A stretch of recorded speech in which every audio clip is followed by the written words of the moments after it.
할렐루야. 153 저녁기도에 오신 여러분들을 주님의 이름으로 환영하고 축복합니다. 한 주를 시작하는 첫날, 여러분 평안하셨습니까? 하나님의 평강이 오늘 이 저녁 가운데 임하기를 간절히 소원하고요. 오늘 이 마무리하는 이 시간 가운데 주님의 평강 가운데 새 힘을 얻고 새로운 하루를 다시 소망을 가지고 기대 부푼 마음으로 잠자리에 들기를 소망하겠습니다. 먼저 하나님의 말씀 보도록 하겠습니다. 마가복음 14장 3절에서 8절 말씀까지 보도록 하겠습니다. 마가복음 14장 3절에서 8절 말씀입니다. 우리 다 같이 함께 봉독하도록 하겠습니다. 시작. 예수께서 베다니 나병 환자 시몬의 집에서 식사하실 때에 한 여자가 매우 값진 향유 곧 순전한 나드 한 옥합을 가지고 와서 그 옥합을 깨트려 예수의 머리에 부으니 어떤 사람들이 화를 내어 서로 말하되 어찌하여 이 향유를 허비하는가. 이 향유를 300데나리온 이상에 팔아 가난한 자들에게 줄 수도 있었겠도다 하며 그 여자를 책망하는지라. 예수께서 이르시되 가만두라. 너희가 어찌하여 그를 괴롭게 하느냐. 그가 내게 좋은 일을 하였느니라. 가난한 자들은 항상 너희와 함께 있으니 아무 때라도 원하는 대로 도울 수 있거니와 나는 너희와 항상 함께 있지 아니하리라. 그는 힘을 다하여 내 몸에 향유를 부어 내 장례를 미리 준비하였느니라. 아멘. 요즘 우리는 화가 많은 세상을 살고 있습니다. 사람들은 화를 분출해내거나 화를 표현하며 살고 있죠. 그러면 언제 사람들은 화를 내는 것일까요? 우리가 하고 있는 일이 순적하게 물 흐르듯이 자연스럽게 잘 이루어지면 화를 낼 일이 그렇지 많지 않습니다. 하지만 일을 하다가 걸리기도 하고 문제가 생기기도 하고 또 원하는 대로 잘 진행이 되어지지 않을 때 우리는 스트레스가 쌓이죠. 그런데 그때 누군가가 그 스트레스에 불을 붙이는 겁니다. 그러면 폭발하는 거예요. 그래서 화가 나는 거죠. 그런데 화를 낼 때에도 여러분 합리적으로 화를 내는 사람들이 있습니다. 화를 내어야 할 자리와 화를 표현해야 될 대상을 정확하게 알고 그래서 화를 내면 그나마 다행입니다. 그런데 합리적으로 화를 내지 아니하고 비합리적으로 화를 내는 사람들이 있습니다. 예컨대 일터에서 스트레스를 많이 받고 있는데 가정에 와서 약한 가족에게 화를 푸는 그런 가장들이 있습니다. 아내나 자녀들에게 화풀이를 하는 것이죠. 분명히 그들에게 화낼 일도 아닌데 분명히 그 자리에서 화를 내야 될 자리도 아닌데 그런데 그들이 단지 약하다라는 이유만으로 그들에게 화풀이를 하는 것이죠. 아주 비겁한 일이고 불합리한 일이고 또한 또 뭐라 해야 될까요? 그렇습니다. 비합리적이라고 할 수 있을 것 같습니다. 오늘 본문에 화를 내어야 될 자리가 아님에도 불구하고 화를 내는 어떤 사람들이 등장을 합니다. 예수님께서 유월절 어린 양으로 십자가에 달려 돌아가시는데 그 유월절이 며칠 안 남았어요. 며칠을 남겨두고 있는 어느 날이었습니다. 예수님께서 베다니를 방문하셨어요. 베다니는 예루살렘 근처의 주변에 있는 아주 작은 마을이었습니다. 그런데 이 베다니에 가난한 사람들이 주로 모여 살고 있는 곳이었거든요. 특별히 중증 나병 환자라든지 아니면 생활이 정말 힘든 그러한 연약한 사람들이 살고 있는 사람들 중에 사람들이 많았습니다. 우리가 잘 알고 있는 베다니에 살고 있는 사람들이 예수님과 가장 친했던 사람들, 나사로, 마르다, 마리아가 바로 이 마을 사람들이었죠.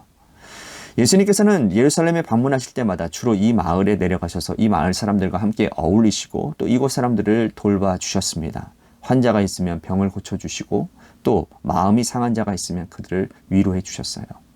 이날도 역시 주님께서 베다니를 방문하시고 이 베다니의 한 나병 환자 시몬의 집에서 주께서 사역을 감당하시고 또 이곳에서 식사를 하고 계셨던 것 같습니다. 그런데 그때 모든 사람들을 깜짝 놀라게 할 만한 어떤 사건이 발생을 하게 됩니다. 3절 말씀 보십시오. 예수께서 베다니 나병 환자 시몬의 집에서 식사하실 때에 한 여자가 매우 값진 향유 곧 순전한 나드 한 옥합을 가지고 와서 그 옥합을 깨뜨려 예수의 머리에 부으니. 예수님께서 식사를 하시는데 어떤 한 여인이 와서는 순전한 나드 한 옥합을 깨뜨려서 예수님 머리 위에 붓는 겁니다. 놀랄만한 사건이었죠. 사람들은 이 사건을 바라보면서 그저 입을 다물 수가 없었습니다. 왜냐하면 순전한 나드 옥합 하나가 주는 상징성이 굉장히 크기 때문이죠. 그 당시에 유대 여성들은요, 결혼하기 위해서 혼수품을 준비해야 됐습니다. 즉 결혼 지참금을 준비해야 됐다라는 거예요. 부잣집 여인들이라면 그 결혼 지참금은 자기가 준비하지 않습니다. 뭐 가정의 부모님이라든지 또 뭐 가족 일가 친척이라든지 그분들이 이제 결혼 지참금을 준비해 주는 거죠. 그러면 그거 가져가면 끝인 거예요. 하지만 부잣집 여자가 아닌 가난한 집 여인들은요, 철이 들고 나서부터 시집 갈 때까지 조금씩 결혼 지참금을 모아야 했습니다. 변하지 않는 가치를 가진 것이 향유였는데 이 향유를 조금씩 구입해서 이 여인은 한 옥합에 가득 채웠던 것이죠. 엄청난 양이었고 굉장한 가치였습니다. 그래서 이 여인이 순전한 나드 한 옥합을 예수님 머리에 부었다라는 것은 이 여인은 이제는 시집가지 않아도 좋습니다.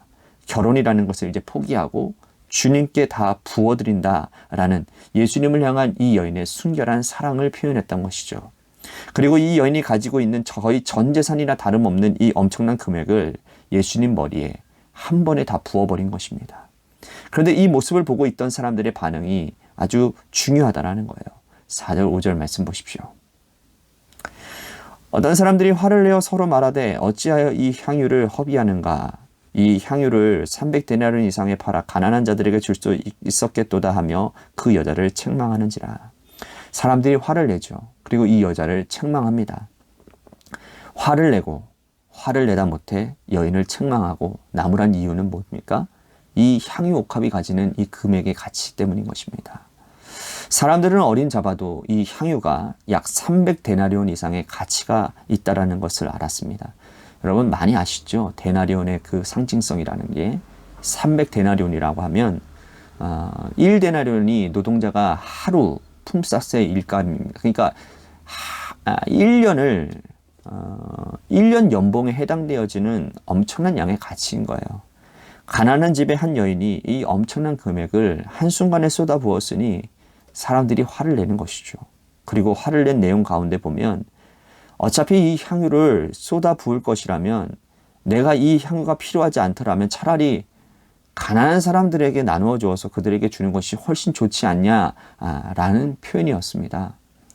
여기서 이 가난한 자들은 자기 자신을 표현하는 말이겠죠. 베다니 동네 사람들이 모두가 다 가난한 사람들이었기 때문입니다. 여기 이렇게 화를 내는 사람 중에는 예수님의 제자들도 있었어요. 다른 복음서에 보면 가룟 유다라고 명시가 되어져 있죠. 이 유다가 이 여인의 행위를 보고는 뒤에서 뒷담화하며 화를 내며 표현했던 거예요. 그런데 일견 이들이 화를 내는 이유를 들어보면 합당해 보입니다. 여인의 행위 자체가 너무나도 소모적이기 때문이죠. 그리고 이들이 화를 내는 대상은 여인만이 아니고 주님을 향해서도 역시 화를 내고 있는 겁니다. 왜요? 말리지 않았다라는 거예요. 왜 이 여인이 이렇게 하도록 행위를 말리지 않는 겁니까? 당신은 왜 그대로 있었습니까? 예수님에 대해서도 화를 같이 표현하고 있는 것이죠. 중요한 것은 이 여인의 행위를 대하시는 예수님의 생각입니다. 자, 예수님은 어떤 생각을 하셨을까요? 6절 말씀 보겠습니다. 예수님께서 이르시되 가만두라. 너희가 어찌하여 그를 괴롭게 하느냐? 그가 내게 좋은 일을 하였느니라. 예수님께서는 책망하는 사람, 화를 내는 사람들을 오히려 나무라시고 이 여인의 편을 드시는 것을 볼 수 있습니다. 좋은 일을 하였다고. 예수님께서 이 여인이 좋은 일을 하였다라는 말할 근거가 있습니다. 8절 말씀 보십시오. 그는 힘을 다하여 내 몸에 향유를 부어 내 장례를 미리 준비하였느니라. 예수님이 이 여인을 칭찬하신 이유는 우선순위를 순전하게 지켰기 때문이라는 겁니다. 예수님이 이제 이 집을 떠나시면 육체로서는 다시 돌아올 수 없는 거예요. 6월절 어린 양으로 십자가를 지시고 하나님 앞으로 가셔야 했기 때문입니다. 그래서 이 여인은 예수님의 장례를 준비하기 위해서 마지막 가시는 예수님의 길에 자신이 가지고 있는 가장 소중한 것을 다 내어드렸던 것이죠. 우선순위를 예수님을 위해서 내어드린 여인, 우리가 상상해 보면 예수님이 십자가에 달려 돌아가시고 부활 승천하신 후에 이 여인은 평생 동안 살아가면서 주께서 하신 말씀대로 가난한 자들, 연약한 자들, 병든 자들을 위해서도 여인은 충성을 다하고 헌신했을 것입니다. 주께서 평소에 항상 가난한 자를 위해서 나누라고 말씀하셨기 때문이죠. 하지만 이 여인은 책망하고 나무라고 화를 내었던 사람들은 어떻게 살았을까요? 이 사람들은 여인의 헌신을 책잡았습니다. 나무랐습니다. 그렇다고 이 사람들은 예수님의 장례를 준비하지도 않았던 사람이 아니었습니다. 오히려 며칠 후에 입장이 바뀌어서 예수님께서 호산나 입성하신 이후에 대제사장의 공간, 빌라도의 공간에서 재판을 받고 난 이후에 큰 소리를 높여 예수님을 십자가에 못 박으라고 했던 사람들이 바로 이 사람들입니다. 이들은 예수님의 장례를 준비하긴커녕 가난한 자들을 위해서도 나눌 생각이 전혀 없는 사람들입니다. 가난한 자들이라고 핑계대었지만 사실은 왜 나에게 주지 않았느냐라고 책잡는 사람들이었다라는 거죠. 이러한 사람들은 오늘 우리 주변에도 얼마든지 많이 있습니다. 은혜 받고 믿음 생활 시작해서 성령으로 충만해서 교회 안에서 열심히 섬기는 사람들을 여러 사람들은 이상한 눈으로 쳐다볼 때가 있습니다. 오히려 책망합니다. 뭐 저렇게 열심히냐고. 뭐 저렇게 유별나냐고. 저렇게 열심히 해서 뭘 노리고 저렇게 교회 일을 열심히 뛰어드느냐고. 열심히 일하는 사람들은 저마다의 이유가 있습니다. 은혜 받기 때문에. 하나님께서 나에게 주신 사랑이 충만한 역사로 내 마음이 뜨거워졌기 때문에. 그래서 전도도 하고, 그래서 나가서 기도도 하고, 섬기고, 봉사하는 거죠. 누구나 은혜 받고 그럴 때가 있습니다. 그래서 이런 사람들의 여러 화내는 소리와 뒷담화하는 소리에 질려버린 사람들은 열심을 다하는 것에도 사람들의 눈치를 보게 됩니다. 혹시나 나의 열심이 이 사람들의 입방아에 오르내리지 않을까. 이러한 분위기가 교회 공동체 안에 있다면 이러한 교회 공동체는 교회라고 말하지 않습니다. 종교 집단이라고 얘기를 하는 것이죠. 열심히 힘을 내고 주님의 나라를 위해서 자신이 가진 것을 다 쏟아붓는 자들 격려하고 칭찬하고 잘한다고 말해주고, 그리고 나도 그 열심에 따라서 힘내서 함께 공동체를 공동체를 이루어가는 것이 정상적인 공동체이고 하나님이 기뻐하시는 교회인데 말입니다. 그렇지 않고 힘내는 사람들을 뒤에서 욕하고 오히려 화를 내고 책망하는 자들이라면 오늘 이 여인을 화를 내고 책잡는 자들과 동일하다고 할 수 있습니다. 오늘 하루 나는 어떤 자인가? 열심히 애를 쓰고 힘을 내는 자를 뒤에서 다리 꼬고 지켜보만 보고 또한 책잡는 사람은 아닌가? 그렇지 않다면 나도 주님의 장례를 준비해서 나의 가장 소중한 것, 내가 가진 모든 것들을 주님께 부어드릴 수 있는 사람인가? 오늘 우리 자신의 정체성을 다시 한번 잘 기억하고 우리들이 어떻게 살아가야 될지 다시 한번 주님의 임재 가운데 기도하는 가운데 우리들이 바로 잡을 수 있는 시간이 되기를 소망하겠습니다. 우리 교회를 위해서 기도하겠습니다. 하나님께서 세워주신 몸된 교회, 재개발 가운데 놓여져 있는 가운데서 우리들이 합심하여 정말 뜨겁게 기도해야 됩니다. 이 재개발이라고 하는 것은 엄청난 영적 전쟁이기 때문에 사단이 틈을 타기가 아주 쉽습니다. 그래서 아주 세세하게 우리들이 하나님 앞에 기도해야 될 것 같습니다. 모든 준비되어지는 과정 가운데 하나님의 은혜가 있게 하여 주시고 온 성도들이 정말 합심하여 정말 주를 위해 정말 그 마음을 가지고 이 재개발 기업 재개발 가운데 열심히 잘 참여하고 동참할 수 있는, 그래서 좋은 결과들이 있을 수 있도록 인도해 달라고 우리 같이 재개발을 위해서 기도했으면 좋겠습니다. 또 한 가지 우리 육신의 연약함으로 고통당하는 분들을 위해서 기도합니다. 오늘 새벽에도 제가 말씀을 드렸지만 우리 김은정 지사님 남편을 위해서 여러분들 기도해 주십시오.